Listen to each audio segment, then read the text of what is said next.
ዝም ብለህ አድርግ የተባልከውን ብቻ አድርግ። ማትረባ። እሺ አለቃ።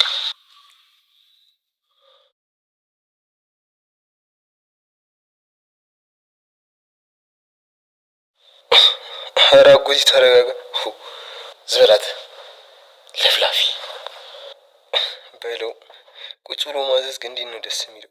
እኔም እንዳንተ ነው የምፈልገው። ሲደወል ምንድን ነው ማለት ምንድን ነው መቀባጠረው? ዝም በል ተባልክ እኮ። ይልቀውን አፍጥነው እዚህ መፈታት አለባት። ነገር አታስደጋግመኝ። እና ከፈለገች ሾልካ ትውጣ እንዴ? ወቅታኝ እንጂ ሰማይ መሰለ እንዴት አሰረችው? ደግሞ እንዲህ ሲጠይቁኝ እሷ እንደሆነች ተናግሬያለሁ። ምንም ማድረግ አልችልም። ማለት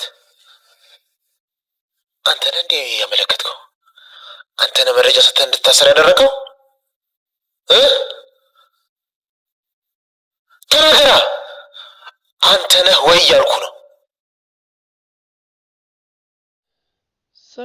ሰዎች እንዴት አላችሁ? የሀረግ ድራማ ፋሚሊዎች ቤተሰቦች ለማን ናችሁ? እንግዲህ ዛሬ እንዳያችሁት ነው እንግዲህ አቤላም በጩቤ ሰክታበት ሆዱ ላይ ቀርቅራ ዘርግፋዋለች እና ሁለቱም ወደ ሳሎን ተመልሰው በቃ የሌለ ነው የደነገጠችው ኤፍራታ ስታይ። ጺም ድንግጥግጧ ድንብርብሯ ሁሉ ወጥቶ ነበር። በጣም ፈርታ ደንግጣ ነበር። ያው ያፌትም መጥቶ ምንድነው የሆንከው አቤል ምናምን ሲል ነው ምን ሆናችሁ ነው ምናምን ሲላቸው ነበር። ከዛ አቤልን አፍሶ ወደ ሐኪም ቤት ወስዶታል። እንግዲህ እንዳያችሁት ነው።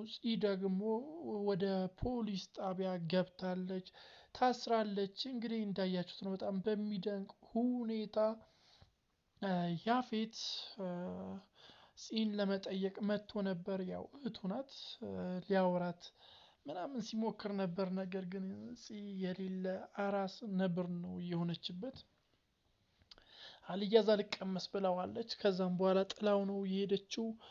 እንግዲህ ቢኒም ነገሩን ሰምቶ እስር ቤት ድረስ ሄዶ ጺንም ጠይቋታል፣ ናታንንም ጠይቋል። ብቻ በጣም ከባድ ፈተና ውስጥ ነው የከተተቻቸው። እንግዲህ ሰዎች ድራማው በጣም ተቀጣጥሏል። ሙሉ ቤተሰቡን ነው ያው እስር ቤት የጨመሯቸው፣ ወንድማማቾች እህትና ወንድምን ማለትም ጺንና ናታንን ያው ወደ እስር ቤት አስወርውሯቸዋል። በምንም በቀመር አድርገው ያው ጺ በራሷ ስህተት በችኩልነት የማይሆን ነገር ሰርታ ገብታለች። እንግዲህ ቤዛና ቢኒ ሲጠይቋቸው ነበር። ቤዛ ከናታን ጋርም ስታወራ ነበር። እንግዲህ ያው ነገሮችን ለመቀየር ምናምን እየሞከሩ ነው።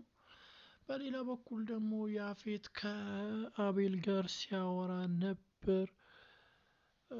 ቃልህን ትሰጣለህ፣ እንደዛ እንዳላደረገች ቃልህን ትሰጣለህ ሲለው አቤላ በጣም ደብሮታል። እንዴ እሷ እኮ ናት የወጋችኝ፣ ደሜን እኮ ነው ያፈሰሰችው አይነት ነገር ወሬ ሲያወራ ነበር። ከዛ ያው እኔ አንዴ ቃሌን ሰጥቻለሁ ምንድነው የምሰጠው ምናምን ሲለው ነበር። አንተን እንዴ ቃልህን ሰጥተህ ያሳሰርካት ብሎ በቃ የሌለ እብድ ነው ያለው። ያፌት ፈጠጠበት፣ ሊበላው ነው የደረሰው። ብቻ እስቲ በቀጣይ ምን ይፈጠራል? ሀሳብ አስተያየቶቻችሁን፣ ግምቶቻችሁን በኮሜንት መስጫ ሳጥን ላይ ያስቀምጡልኝ። ለዚህ ቻናል ደግሞ አዲስ ከሆናችሁ ሰብስክራይብ ማድረግ የደወል ምልክቱን መጫን እንዳይዘነጋ። ባይ